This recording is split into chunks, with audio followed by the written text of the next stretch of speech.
High বন্ধুরা, আমি আজকে অনুর খাবার ঘরে নিয়ে এসেছি শঙ্কর মাছের কষা। দেখুন, শঙ্কর মাছ নিয়েছি, নুন, হলুদ, লঙ্কার গুঁড়ো, একটু কাঁচা সর্ষের তেল দিয়ে মাখিয়ে নিয়েছি এটাকে ভালো করে। আর নিয়েছি আলু, একটু ভেজে নিয়েছি, অল্প করে আলু দিচ্ছি, আলুটা খেতে ভালো লাগে ঝোলের। আর নিয়েছি কচি পেঁয়াজের যে শাক মাত্র পেঁয়াজ অল্প, আর একটু কুচনো পেঁয়াজ, একটু ঘষে নিয়েছি পেঁয়াজ, রসুন, আদা আর কাঁচা লঙ্কা দুটো দিয়েছি, আর টমেটো। আর এখানে আমি মশলাটা রেডি করে রেখেছি, নুন, হলুদ, লঙ্কার গুঁড়ো, জিরের গুঁড়ো, আর দেবো একটু গোটা জিরে, আর দেবো একটু তেলে চিনি রান্নার সময়, আর একটু ঘি আর গরম মশলা। এই হচ্ছে আজকে রান্নার বিষয়বস্তু। এবার আমি, তেলটা গরম হয়ে গেছে প্রায়, দেখুন। এবার আমি মাছটা ছেড়ে দেবো তেলের মধ্যে। এক এক করে আমি সব মাছগুলো ছাড়তে থাকবো। দেখুন, খুন্তি দিয়ে দিয়ে আমি মাছগুলো ছাড়ছি।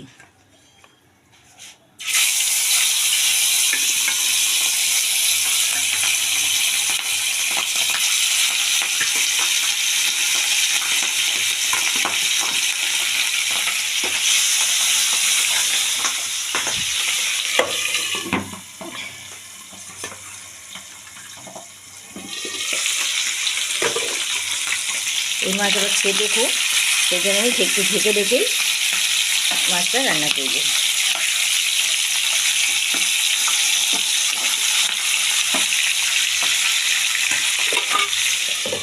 একটু ঢেকে দিচ্ছি, এভাবে লাল করে সব মাছটা আমি আস্তে আস্তে ভেজে নেব। দেখুন বন্ধুরা, শঙ্কর মাছের ভাজাটা পুরো হয়ে গেছে, লালচে করে আমি ভেজে নিয়েছি। এবার তেলে দিয়ে দেব একটু জিরে, আর দিয়ে দেবো গোটা তেজপাতা দিয়ে ভালো করে একটুখানি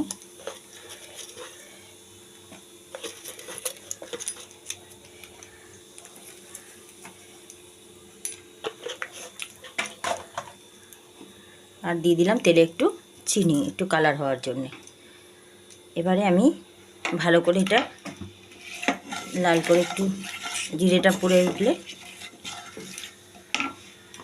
দিয়ে দেব গোটা পেঁয়াজগুলো, কচি পেঁয়াজের যে কাটা রয়েছে ওটা দিয়ে দিচ্ছি।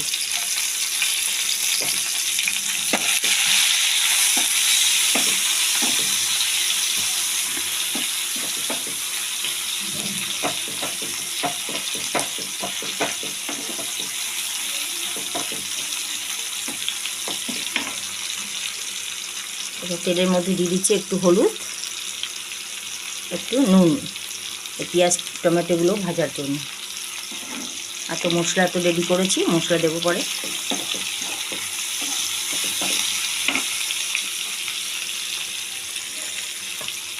এবার আমি একে একে আদা, রসুন,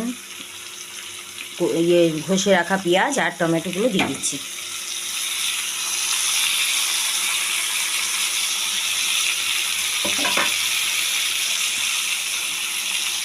দিয়ে আমি খুব ভালো করে একটা ভাজা ভাজা করে নেব, তারপর মশলা দিয়ে পেস্টটা তৈরি করব।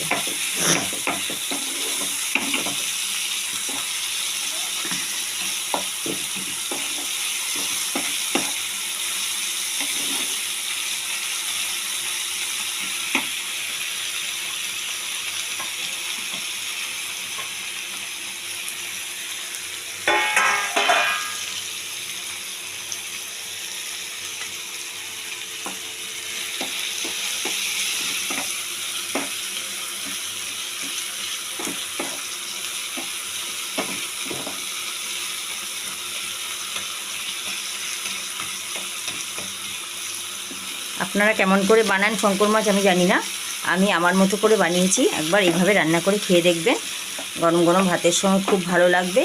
আর রান্না করে রেখে বাসি খেতেও আরও দারুণ লাগবে। শীতকাল বাসি যদি রেখে দেওয়া হয়, বাসি করে খাওয়া হয়, দেখবেন ওটা একদম জমে ক্ষীর হয়ে যাচ্ছে। গরম করে গরম গরম ভাতের সঙ্গে খেয়ে নিতে পারবেন। বাসিটাও খুব টেস্টি লাগে, আর টাটকা তো ভালোই লাগবে। যখন তখন রান্না করবেন, খাবেন, সেটা তো আরও দারুণ টেস্ট লাগবে। এবার আমি দিয়ে দিচ্ছি একটু মশলাটা রেডি করেছিলাম, সেই মশলাটা আমি এর মধ্যে দিয়ে দিলাম।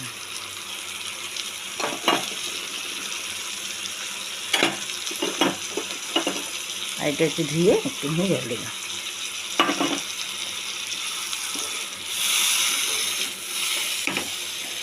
আর আলু কাঁচা লঙ্কাটা দিয়ে দিলাম।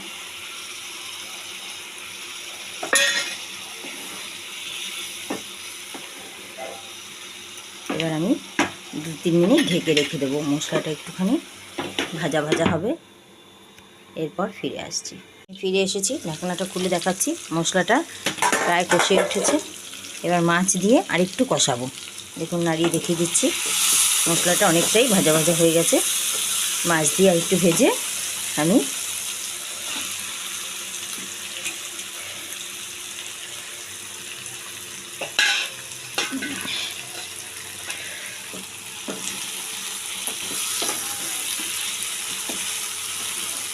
মশলাটার মধ্যে বেশ লেগে যাবে, ভাজা ভাজা হয়ে যাবে, তাহলে খেতেও ভালো লাগবে। মাছের মধ্যে মশলা, নুন, হলুদটা ভালো করে ঢুকে যাবে। এই জন্য মাছটা আগে দিয়ে আমি একটু কষিয়ে নিচ্ছি মাংসের মতো করে।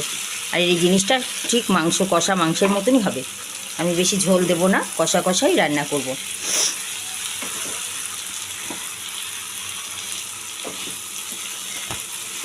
ছোটোবেলায় আমার বাবা আনতেন, এখন আমার হাজব্যান্ড আনে। খুব ভালো লাগে মাছটা খেতে, কিন্তু রোজ রোজ তো খাওয়া হয় না। এই মাছ মাঝে সাঝে কখনো কখনো আনা হয়, বছরে 1-2 বার।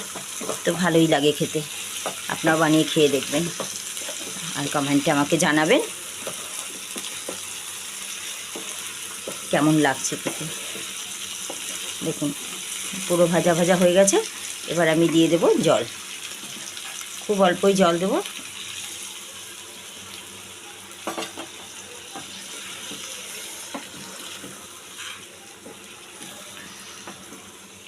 আর নামাবার আগে একটু ঘি গরম মশলা দেবো।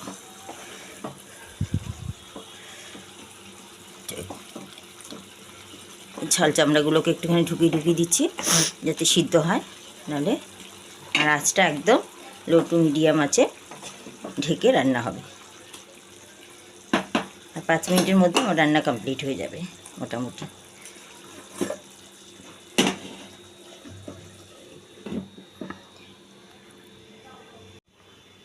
দেখুন বন্ধুরা, আমি ফিরে এসেছি। মাছ প্রায় সেদ্ধ হয়ে গেছে। এখন আমি এতে দিয়ে দেব একটু গরম মশলা,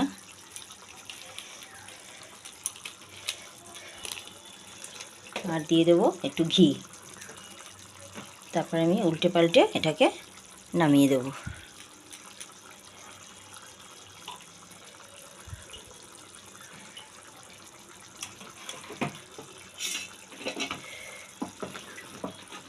দেখুন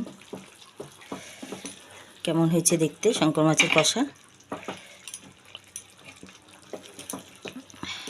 আপনারা বানিয়ে খাবেন, দারুণ লাগবে খেতে। এরকম মাখা মাখা ঝোলই থাকবে। আমি এবার ঢেকে রেখে দেব। এরকম নতুন নতুন রান্না পেতে চ্যানেলটি সাবস্ক্রাইব করবেন, আর লাইক শেয়ার করতে ভুলবেন না। ভিডিওটা দেখার জন্য অসংখ্য ধন্যবাদ রইল আপনাদের।